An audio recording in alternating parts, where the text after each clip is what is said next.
कहता किवें थींदा रासी आखण आला कोई जो कहनी मारण आले को वंज आखे बुढ़ड़ी माँ एक आदि पई है बचड़ा बचड़े सौखे पलद हमेशा खुश वदा रहे मेरी जिन जान थीवे ना मेरा थींदे ता थीवण डे उंदा नुकसान थी हमेशा किते हादसा दा छुड़ेंदा पई ता कोई डर नहीं असा को छोड़ के तैको वला अरमान थी वेना असाना मर वञूं पिछे साडे जीवन दा क्या फायदा साडे कोलों तेरा पूरा कोई फरमान थी वेना घंगोटी विच दुआ बचड़े को देंदी बैठी है एक माँ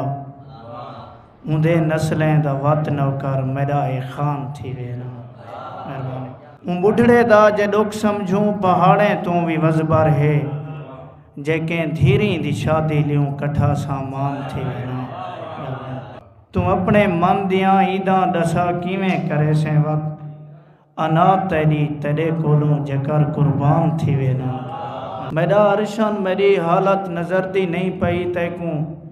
मुहब्बत भूल के भी तैकू मेरा भाईजान थी वेना।